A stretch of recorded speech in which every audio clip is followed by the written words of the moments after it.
बिस्मिल्लाहिर्रहमानिर्रहीम। Auto sensor series का जो टॉपिक चल रहा है ऑक्सीजन सेंसर्स, आज इसका 5वां लेक्चर है और सीक्वेंस हम पहले ही बात कर चुके हैं।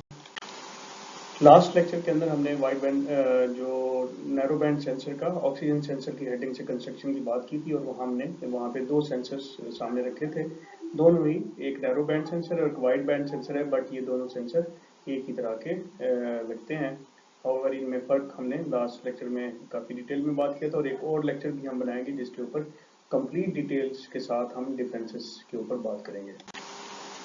ये नैरो बैंड की कंस्ट्रक्शन थी जिसको हमने डिटेल में डिस्कस किया था लास्ट लेक्चर में। एक और स्लाइड, एक और कट अवे सेक्शन के थ्रू हमने इसको समझने की कोशिश की थी। अब हम वाइड बैंड की तरफ बढ़ने से पहले वहाँ पे भी हमने लास्ट लेक्चर में भी ये बात की थी कि वाइड बैंड भी तकरीबन उसकी कंस्ट्रक्शन इससे मिलती जुलती होती है। मेन फ़र्क आता है आपकी सर्किटरी का, जो कि सेंसर की सर्किटरी है और ECU की साइड पे जो सर्किटरी है उसकी वजह से। हाउएवर जो मेन डिफरेंस है वो ये है कि यहाँ पे हमने बात किया था कि ये जर्कोनियम डाइऑक्साइड का एक एलिमेंट है जो ग्रीन कलर में आपको एक फिंगर की शेप में शो हो रहा है। ये एक सेंसिंग एलिमेंट है इस नैरो बैंड के अंदर और साथ में हमने इसका हीटर का बताया था कि दरमियान में एक हीटर है और फ्रेश एयर से ऑक्सीजन यहाँ पे एक कैविटी सी बनी होती है जिसके थ्रू फ्रेश एयर के थ्रू ऑक्सीजन जो कि एयर के अंदर 21% होती है इस ट्यूब के अंदर हीटर के इनक्लोजर के अंदर वो अवेलेबल होती है ऑक्सीजन, और बाहर एग्जॉस्ट के अंदर जितनी ऑक्सीजन अवेलेबल होती है वो ये सेंसर सेंस करता है और दोनों ऑक्सीजन को कंपेयर करता है। फिर हमने ये बताया कि ये एक इलेक्ट्रोड यहाँ पे दो किस्म के इलेक्ट्रोड अवेलेबल हैं जो कि प्लाटिनम के ही हैं, प्लाटिनम मेटल के, और ये दोनों इलेक्ट्रोड ज्वाइन होते हैं और ECU को सिग्नल भेजते हैं कि ऑक्सीजन का कंटेंट का फर्क कितना है एक वोल्टेज की फॉर्म में। जो वाइड बैंड सेंसर है उसमें ये जो ग्रीन कलर की आपको फिंगर नजर आ रही है इसके ऊपर एक और ग्रीन कलर की फिंगर बन जाती है, इनक्लेव सा बन जाता है जिसके बीच में एक और चैम्बर, खाली चैम्बर बन जाता है जिसको डिफ्यूजन चैम्बर कहते हैं। हम इसको एक नेक्स्ट फिगर के अंदर मजीद समझने की कोशिश करते हैं। शेप यही होती है, उसको हमने लास्ट स्लाइड के अंदर हमने उसकी फिजिकल शेप भी देखी है, उसकी पिक्चर्स देखी हैं, तो शेप में फ़र्क नहीं है। सिर्फ और सिर्फ फ़र्क क्या है कि एक सर्किटरी का फ़र्क है, दूसरा ये जो जर्कोनियम डाइऑक्साइड का एलिमेंट है, ये दो एलिमेंट होते हैं नैरो बैंड के अंदर।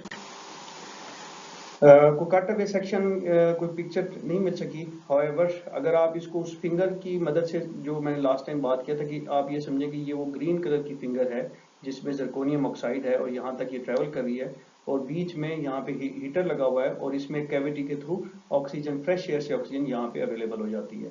यहाँ पे फ्रेश एयर ऑक्सीजन अवेलेबल होती है। ये वो मैं कह रहा था कि उस फिंगर के ऊपर एक फिंगर बनती है, वो जर्कोनियम ऑक्साइड का दूसरा एलिमेंट ये है, ये जर्कोनियम ऑक्साइड का दूसरा एलिमेंट है और इसके दरमियान में एक कैविटी है जिसको हम डिफ्यूजन चैम्बर के नाम से कहते हैं। जर्कोनियम ऑक्साइड का मैंने शुरू में बताया था कि जो एलिमेंट है वो एक नर्स्ट सेल बनाता है जो कि फिर एक वोल्टेज पोटेंशियल जनरेट करता है, और मैंने कहा था कि जो गाड़ी से ये सेंसर वोल्टेज नहीं लेता, सिर्फ और सिर्फ वोल्टेज गाड़ी से लेता है हीटर को जलाने के लिए। सिग्नल जो है ये खुद ब खुद प्रोड्यूस करता है इस नर्स्ट सेल की बेसिस के ऊपर, ये जो जर्कोनियम ऑक्साइड है।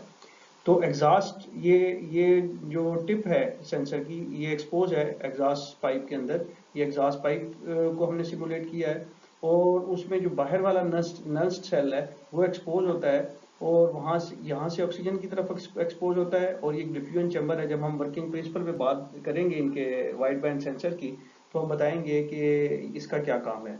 फिर ये अंदर वाला नर्वस सेल है जो कि एक साइड पे एक्सपोज होता है फ्रेश एयर में 21% ऑक्सीजन के साथ। इधर ऑक्सीजन जितनी एग्जॉस्ट के अंदर ऑक्सीजन अवेलेबल होगी, मैंने पहले कई दफ़ा दो एक लेक्चर में हमने बात की कि एग्जॉस्ट अगर अच्छी बर्निंग हो रही है, आइडियल बर्निंग हो रही है कंबस्टन चैम्बर के अंदर, तो आपकी जो रिमेनिंग ऑक्सीजन रह जाती है एग्जॉस्ट में वो 1.8 से मैक्सिमम 2% होगी, इससे ज़्यादा नहीं होगी।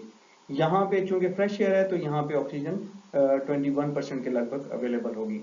तो ये मेन फ़र्क है नैरो बैंड की कंस्ट्रक्शन में और वाइड बैंड की कंस्ट्रक्शन में कि जर्कोनियम ऑक्साइड के एक एलिमेंट यहाँ पे है और एक एलिमेंट बाहर की तरफ है। बाकी कंस्ट्रक्शन की सेम है, सर्किटरी में फ़र्क है। आपको नज़र भी आ रहा होगा कि यहाँ पे वायर के कनेक्शन अगर आप देखें, एक कनेक्शन यहाँ पे, एक कनेक्शन यहाँ पे, दो हीटर के कनेक्शन है और एक आउटर सेल के साथ ये कनेक्शन, और ये कनेक्शन आउटर सेल के साथ है, और एक रेजिस्टेंस है जो कि कैलिब्रेशन के लिए यूज होती है। जब हम वर्किंग प्रिंसिपल पे बात करेंगे, इंटरनल सर्किटरी के ऊपर बात करेंगे, तो वहां पे इसको हम डिटेल से देखेंगे। आई थैंक यू ऑल।